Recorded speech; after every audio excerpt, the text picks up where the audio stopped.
There are many horror movies out there that are fiction, but there are also some that are actually based on real events. Here are 13 horror movies you didn't know were based on true events. Number 13. The Exorcism of Emily Rose. There was no Emily Rose, but there was Annalise Michael. Intense shaking and seeming loss of control over her body led doctors to diagnose her with grand mal seizures. However, her behavior progressed to include attacking family members, drinking her own urine, and freaking out over religious objects. The family eventually convinced priests to perform multiple exorcisms. Annalise died in 1976 of pneumonia before the last exorcism, there'd been 40 by that time, could be performed. Number 12. The Haunting in Connecticut. In the movie, a family moves to a Connecticut home while their cancer-stricken son receives treatment at a nearby hospital. The house is haunted and those spirits are pissed, as in they get violent. Which is really a shame because having a kid with cancer is enough of a burden. Having to deal with angry ghosts is just downright cruel. In real life, the family of Carmen Snedeker reported incidents in their Connecticut home during the 1980s. Number 11. The Girl Next Door. The movie details the story of two teenage girls orphaned by their parents' death who go to live with their aunt. The woman holds them captive, beating and torturing them. She even lets her children rape them. The film comes from the real-life case of Sylvia Likens, who was left with a family friend, Gertrude Baniszewski, while her circus performer parents traveled. Gertrude terrorized Sylvia similar to the events in the film, ultimately leading to Sylvia's death. Number 10. Annabelle. John Form bought a doll for his wife. One day, devil worshippers attack their home and end up smearing the doll with blood. The doll then becomes possessed by a demon the devil worshippers were summoning, and the story continues with the scariest possessed doll there has ever been. It is also true the people who taunted the doll in the museum faced near death or fatal accidents. Spooked? So are we. Number 9. The Entity. Barbara Hershey stars as a young mother who gets raped and tortured by unseen, unworldly beings in this genuinely scary 1982 movie. Back in 1974, a woman named Doris Blyther claimed she was assaulted by invisible entities. While some laughed her off, two paranormal investigators, Barry Taff and Kerry Gaynor, found evidence of strange goings-on in her home, including balls of light floating about, similar to the electrical charges we see in the film. Number 8. Ravenous. You are what you eat, screams the tagline for this horror flick. Yes, it's about cannibalism. As Captain John Boyd, Guy Pearce, discovers there could be flesh-eaters afoot in 19th century America. Robert Carlyle's flesh-eating character was at least partially inspired by Alfred Packer, who stood trial for cannibalism in 1874. He was sentenced to 40 years behind bars and also went under the name Big-Headed Cannibal, as you do.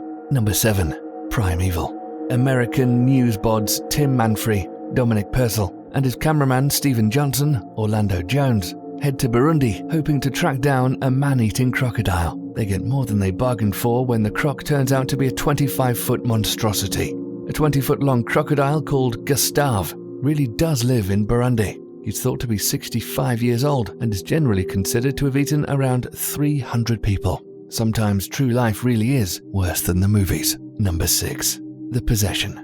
A young girl discovers a Dybbuk's old box at a second-hand sale. After opening it, her behavior becomes increasingly uncontrollable. Is she possessed? Or is she merely struggling to deal with the divorce of her parents? In real life, the Jewish folklore states that a Dybbuk is a malicious spirit that can possess the living. Numerous owners of one specific box that went for sale on eBay reported strange phenomena happening around it. Number 5. The Zodiac Killer. The film follows a serial killer who is terrorizing the San Francisco area, killing at random. While carrying out these brutal murders, he taunts police through a series of phone calls and letters. In real life, the Zodiac Killer remains to this day one of America's most high-profile unsolved cases. The killer coined himself Zodiac in letters that he sent to police. He is responsible for the deaths of 4 men and 3 women. Number 4. The Hills Have Eyes. In the movie, a family's car breaks down on the way to California. Their worst nightmares become reality because the area is inhabited by a family of savage cannibals that are ready to make them their next meal. The film is based on the story of Alexander Sawney Bean, who was the head of a clan of cave dwellers in the 16th century. The group trapped and consumed an estimated 1,000 people before they were found and killed. Number 3. The Town That Dreaded Sundown. A Texas Ranger hunts for a killer that is terrorizing a small town in Arkansas in 1946. The film is loosely based on the spree of killings that took place in Texarkana in the 1940s. The killer was nicknamed the Phantom Killer, as he left behind no clues to his identity and left no witnesses alive. The Phantom was responsible for 8 murders over a 10-week period. The killer was never identified or caught. Number 2. Child's Play.